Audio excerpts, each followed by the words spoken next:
ఒక మంచి స్వీట్ చేసుకుందాం. ఇది బాదం పప్పు, బెల్లం హాఫ్ కప్పు, ఎండు కొబ్బరి హాఫ్ కప్పు, 2 స్పూన్స్ అవిసె గింజలు అంటారు వీటిని, ఫ్లాక్ సీడ్స్. ఇవేమో నువ్వులు కప్పు. ఇది ఓన్లీ హెల్త్ డ్రింక్, లేకపోతే హెల్త్ లడ్డు. మీకు ఎలా కావాలంటే డ్రింక్లా చేసుకోవచ్చు, లేకపోతే లడ్డులా చేసుకోవచ్చు. బెల్లం కలుపుకుంటున్నాం కాబట్టి లడ్డులాగా నేను చేస్తున్నాను. అవిసె గింజలు ఫస్ట్ వేయిస్తున్నాను. లైట్గా దోరగా తక్కువ స్టవ్ మీద పెట్టుకొని, సిమ్ మీద పెట్టేసుకొని, లైట్ ఫ్లేమ్లో పెట్టుకొని మంచిగా గోల్డెన్ బ్రౌన్ వచ్చేదాకా లైట్గా వేయించుకోవాలి.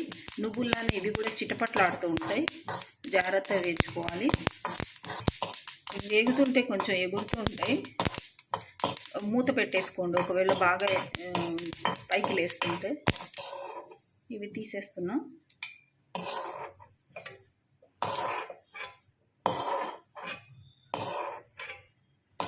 వేస్తున్నాను. ఇవి కూడా లో ఫ్లేమ్లో వేయించుకోవాలి.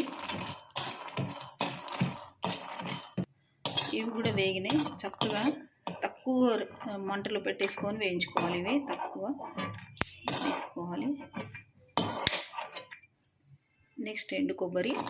ఈ వేటికి అవి విడివిడిగా వేయించుకుంటేనే మంచిది. ఒకటి వేగి ఒకటి వేగక, ఒకటి తక్కువ వేగి ఒకటి ఎక్కువ వేగి ఇలా కాకుండా విడివిడిగా వేయించుకుంటే మంచి అన్నీ సమానంగా వెళ్తాయి.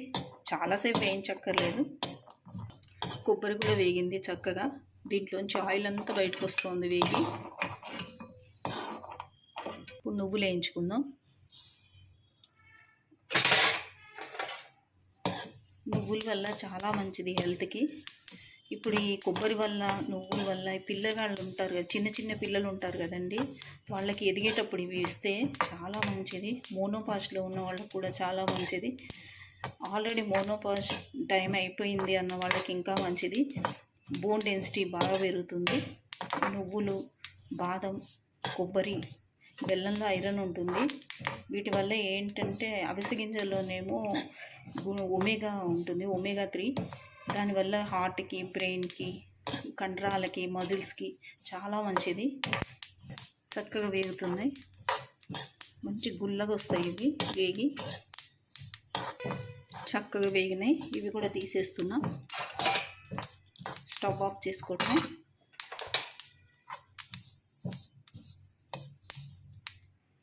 ఇవన్నీ చక్కగా వేగినాయి. ఇవన్నీ మిక్సీ పట్టేసుకున్నాం.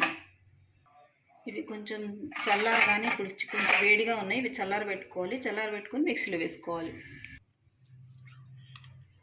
మిక్సీ పట్టాను మొత్తం. ఈ లడ్డు చుట్టుకుందాం. కొంచెం కోర్సుగా పట్టుకోవాలి మిక్సీ. ఇలా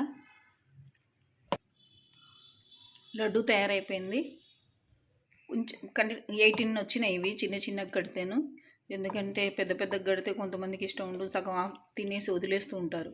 అందుకని మనం చిన్న చిన్నగా కట్టుకుంటే ఎన్ని కావాలంటే అన్ని తినొచ్చు. రెండోది ఏంటి అంటే తొందరగా అయిపోతాయి, మళ్ళీ ఫ్రెష్గా తయారు చేసుకోవచ్చు. ఎక్కువ చేసుకొని స్టాక్ పెట్టుకొని క్వాలిటీ తగ్గేదాకా చేసుకోవద్దు.